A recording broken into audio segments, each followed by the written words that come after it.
எண்ணூர் அருகே கொசஸ்தலை ஆற்று முகத்துவாரத்தில் கலந்துள்ள எண்ணெய் கழிவுகளை அளவிட்டு ஆய்வு செய்ய மாதிரிகளை சேகரிக்கும் பணியில் சென்னை ஐஐடி குழுவினர் ஈடுபட்டு இருக்கின்றனர்.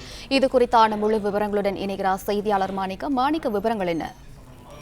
வணக்கம். கொசஸ்தலை ஆற்றில் தொடர்ந்து எண்ணெய் அகற்றும் பணிகளில் ஈடுபட்டிருக்கக்கூடிய சூழல்ல எவ்வளவு எண்ணெய்கள் தேங்கியிருக்கின்றன, எந்த அளவிலான தாக்கத்தை இந்த எண்ணெய்கள் ஏற்படுத்தியிருக்கிறது என்று ஆய்வு செய்வதற்காக ஐஐடி குழுவினர் ஈடுபட்டிருக்கிறார்கள். தொடர்ந்து அவர்கள் ஆய்வு மேற்கொண்டிருக்கக்கூடிய சூழல்ல பல்வேறு இடங்கள்ல ஆய்வு மாதிரிகள் எடுத்திருக்கிறாங்க. அதே போல எந்தெந்த பகுதிகள் எண்ணெய் தேங்கியிருக்கிறதோ அதோடைய அளவுகள், எந்த அளவுக்கான எண்ணெயினுடைய கொள்ளளவு இருக்கின்றது என்பதையும் ஆய்வு செய்து வருகிறார்கள். அந்த வகையில ஐஐடி குழுவினரால் செல்ல முடியாத படகுகளிலோ அல்லது நடந்தோ செல்ல முடியாத இடங்களில் இருக்கக்கூடிய எண்ணெய்களுடைய மாதிரிகள், அதே போன்று எண்ணெயினுடைய அளவினை கணக்கிடுவதற்காக ட்ரோன் உள்ளிட்ட கருவிகளை பயன்படுத்தி இந்த ஐஐடி வல்லுநர் குழுவானது ஆய்வு மேற்கொண்டிருக்கிறது.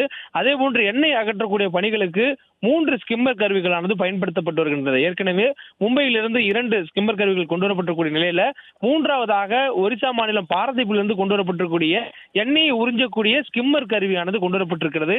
இந்த 3 கருவிகளும் இன்றும் பணியில் அமர்த்தப்பட்டிருந்ததுல பல்வேறு இடங்கள்ல இந்த எண்ணெய் எடுக்கப்பட்டிருக்கின்றன. குறிப்பாக இன்று தினம் மட்டும் 80க்கும் மேற்பட்ட பேரல்கள்ல எண்ணெய் எடுக்கப்பட்டிருப்பதாக சொல்லப்பட்டிருக்கிறது.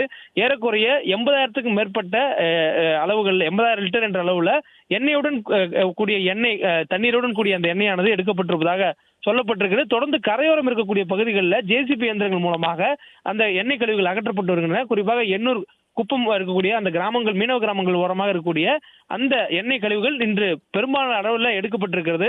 இன்று இரவுக்குள்ளாக அந்த இடங்களில் முழுவதுமாக எடுப்பதற்கு தீவிரமாக பணி செய்து வருவதாகவும், இந்த சூழலில் இந்த பகுதிகளை மீட்டுருவாக்கம் செய்வதற்கான வாய்ப்புகள் இருக்கிறதா என்று ஆய்வு செய்வதற்காக சுற்றுச்சூழல் துறையுடைய செயலாளர் தலைமையிலான குழு தற்பொழுது ஆய்வு மேற்கொண்டு வராங்க.